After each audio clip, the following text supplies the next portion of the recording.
welcome to another episode of Lori's Learning Journey. Today's question is, how do you handle a know-it-all? We all have them.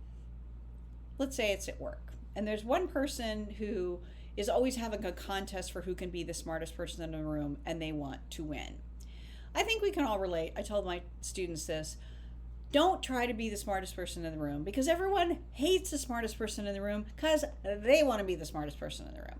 But there are some people that do that, and there are also people who are know-it-alls that they just kind of talk to hear themselves talk. It's like, have you ever been around a 4-year-old when they realize that if they're talking, people at the dinner table will stop? So they're like, and then, and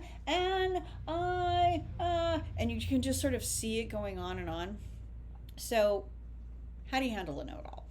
Well, ignoring it and being resentful is usually the preferred choice, but it's not super effective.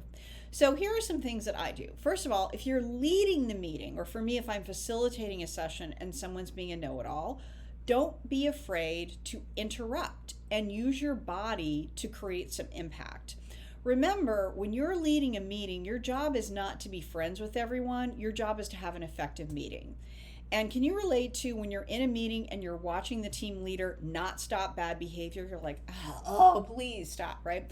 I call it the everybody out of the pool moment. I'm the oldest of 6. I don't need to be liked. Lightning's coming. Get out of the pool. So what I'll do is, let's say someone's being a know-it-all, blah, blah, blah, blah, blah. I'll be like, thank you. And now let's talk to this person. Or, excellent. And I just want to make sure that we hear from everybody. Or if it's a one-on-one interview, I'll say, listen, I want to stop you here for a second because I just want to be respectful of your time. Lean forward, interrupt, cut them off. If you've asked a question and someone's answering the wrong question and going on, which happens sometimes in interviews, the thing you can do is say, oh, let me stop you. It sounds like I didn't do a good job of asking the question. And then you ask the question again, more clearly, giving them an idea of what it is that you want them to say. Now, the other thing with the know-it-all is, what is the goal of the know-it-all? The goal of the know-it-all is to feel good. So I think of it as Purina ego chow. Feed it to them. A great phrase is, you're right, and then you turn to the next person. Great point. Thank you for that. Turn to the next person. So you're saying you're right and you're smart, even though maybe what they've said you already knew. It's much better to say you're right versus I know, Bob, we've heard this a million times. Not that you would say it that way, but rather than saying, yes, I know, say you're right, and then move the conversation to someone else.